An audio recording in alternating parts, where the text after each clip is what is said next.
Homeostasis का मतलब होता है, होम्यो कहते हैं सेम को और स्टेसिस कहते हैं कंडीशन स्टैग्नेंट होने को। किसी भी चीज को उसको एतदाल पे लाना, इसी इंसाफ के साथ खड़ा कर देना, ना ज्यादा ना कम करना, इसको हम कहते हैं होम्योस्टेसिस, एतदाल पे लेके आना। बॉडी में शुगर लेवल ज्यादा हो जाती है, कम कर लेते हैं, बहुत कम हो जाती है, बीच में ले आते हैं। ना शुगर बहुत ऊपर जाती है, ना शुगर बहुत नीचे आती है। ब्लड प्रेशर ना बहुत ज्यादा ऊपर जाता है, ना बहुत ज्यादा नीचे आता है, फिक्स रहता है एक जगह पे। कोई बीमारी लाहक हो गई तो एक अलग बात है, वरना आमतौर पे चीजें फिक्स रहती, हिलती नहीं है ज्यादा। जरा बात कर लेते हैं इसके टेबल ऑफ कंटेंट की, कि हम कौन कौन से टॉपिक्स पढ़ने जा रहे हैं इस चैप्टर के अंदर। हम लोग बात करेंगे इसकी जनरल इंट्रोडक्शन की, कि होम्योस्टेसिस में हम क्या क्या देखते हैं।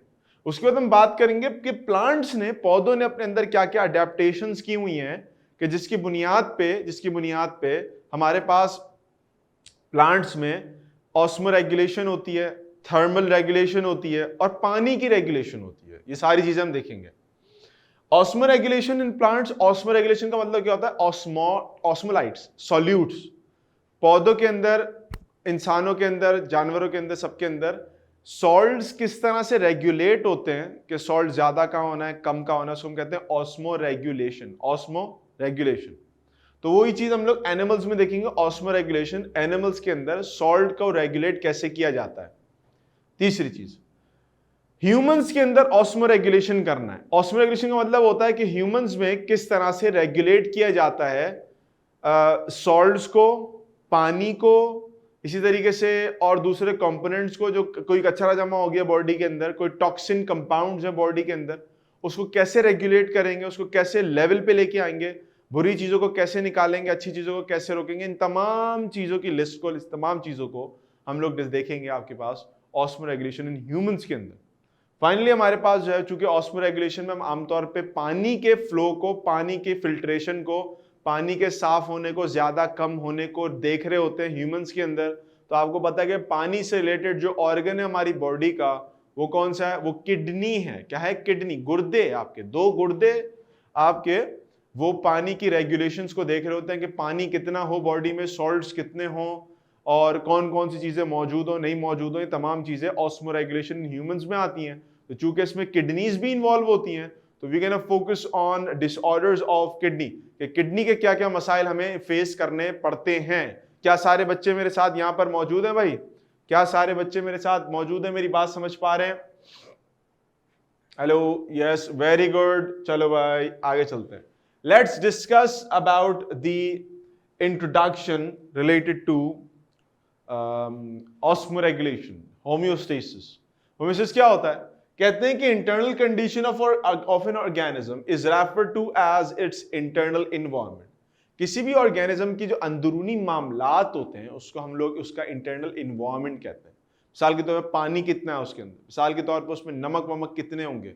आवाज मेरी बच्चों सही आ रही है कि नहीं आ रही? पहले मुझे क्लियर कर दो, मेरी आवाज आप लोगों को सही आ रही है, पहुंच पा रही है कि नहीं पहुंच पा रही? आ रही है, चलो भाई, गुड हो गया। जिन बच्चों को भी थोड़ा सा भी वॉइस में, वीडियो में किसी भी चीज में प्रॉब्लम हो, क्लास को लीव करके दोबारा रिज्वाइन कर ले, इंशाल्लाह मामला बहाल हो जाएगा, अच्छा हो जाएगा। तो मैंने आपसे कहा कि हमारी बॉडी के अंदर का जो भी इन्वायरमेंट है, कोई भी चेंज इन्वायरमेंट का, वो हम स्टडी कर रहे होते हैं आमतौर पर होम्योस्टेसिस में। और बॉडी के अंदर चेंज किसी चीज आज का आ सकता है, पानी की कंसंट्रेशन का आ सकता है, सॉल्यूट की कंसंट्रेशन का आ सकता है, टेम्परेचर कितना है कितना नहीं इसका आ सकता है। ये तमाम चीजें आपके पास, ये तमाम की तमाम चीजें आपके पास जो हैं, ये हमारी बॉडी के इंटरनल एनवायरनमेंट्स में आती है। पानी कम होना, ज्यादा होना, ये सारी चीजें। इसके अलावा हम कहते हैं कि हमारी बॉडी उस वक्त तक अच्छा मेटाबॉलिक फंक्शन परफॉर्म नहीं कर सकती जब तक हमारी बॉडी के अंदर एक पर्टिकुलर लेवल पे चीजें मौजूद ना हो। मुझे मेरा बेटा बताओ, प्यारे बच्चों, आप में से कभी किसी को डिहाइड्रेशन हुई है जिंदगी में? डिहाइड्रेशन, पानी वानी सब खत्म हो गया, बाहर चले गए थे, हीट स्ट्रोक हो गया, डिहाइड्रेशन नहीं हुई? कभी किसी को देखा होगा किसी को डिहाइड्रेशन हुई है? किसी को डिहाइड्रेशन हुई है? देखा तो जरूर होगा, कुछ ना कुछ तो ऐसा फीलिंग आई होगी। अच्छा चलो, डिहाइड्रेशन को छोड़ो, शुगर लो हो जाता है अगर किसी का, उसको तो देखा होगा कभी जिंदगी में। किसी का शुगर लेवल लो हो गया तो वो बंदा क्या करता है, उसके साथ क्या होता है? हाँ, क्या होता है? अगर मिसाल के तौर पे किसी का शुगर लेवल कम हो जाता है तो क्या हालत होती है, जरा डिफाइन तो करो उसको, उस हालत को डिफाइन करो भाई, क्या होता है बच्चों के साथ जिनके साथ यानी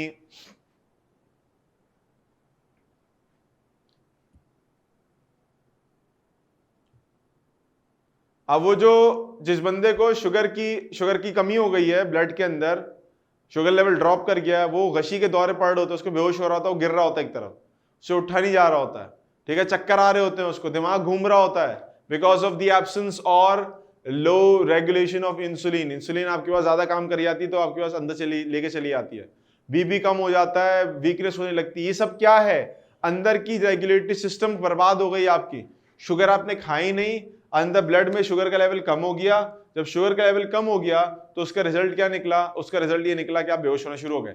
यानी आपके पास जो अंदर की कंडीशन थी उसने बॉडी के जो वाइटल फंक्शन है उसको परफॉर्म ही नहीं करने दिया। अब देखो हमें अगर पढ़ने जाना था, हम पढ़ रहे थे, एग्जाम दे रहे थे, एग्जाम देते हुए अगर आपके पास शुगर की कमी हो जाए तो काम खराब हो गया ना, आपके ब्रेन को काम करना था, आपने खुद ने काम करना था, आपने अपने कैरियर बनाना था, दोनों से कोई भी काम नहीं हो सका। अल्टीमेटली क्या नुकसान हुआ, नुकसान ही हुआ, पेपर ज़ाया हो गया। क्यों हो गया? Because your sugar was not there to let you perform your task efficiently. अगर आपने काम परफॉर्म नहीं कर सके एफिशिएंटली तो इसका मतलब ये हुआ कि काम बिल्कुल जीरो हो गया। ये क्यों हुआ? क्योंकि अंदर का जो स्टेटस था पूरा एनवायरनमेंट, इंटरनल एनवायरनमेंट का, वो सब बर्बाद हो गया था, सब बर्बाद हो गया, सब खराब हो गई सारी चीजें। ठीक हो गया मेरे बच्चों? अब देखो यहां पर क्या बात हो रही है, आगे पे कहते हैं कि homeostasis is set of metabolism which maintains internal environment of an organism. Homeostasis क्या है कि आप एक बैलेंस में रखते हो चीजों को, शुगर भी बैलेंस में, ब्लड प्रेशर भी बैलेंस में, पानी भी बैलेंस में, सारी चीजें, सॉल्ट वॉल्ट सब बैलेंस में होगा, सारी चीजें क्या होंगी? बैलेंस की फॉर्म में होंगी। अगर आपके पास ये चीजें बैलेंस की फॉर्म में नहीं होती या एक सुटेबल लिमिट के अंदर नहीं होंगी तो आपकी बॉडी सही तरीके से काम नहीं कर सकेगी। इन सारे पॉइंट्स का जो कंक्लूजन है वो कंक्लूजन ये है कि आपने अपनी बॉडी के जो स्टेटस है, जो लेवल है ऑफ दीज फंक्शंस, जो जितने फंक्शंस हैं, इनको एक ऐसे लेवल पे लेके आना है कि ये बराबर हो, ना ज्यादा ना कम, ताकि आपके जितने भी अंदर के फंक्शंस हैं वो अच्छे तरीके से परफॉर्म हो सके। क्या मेरे बच्चों को मेरी बात समझ में आ रही है भाई?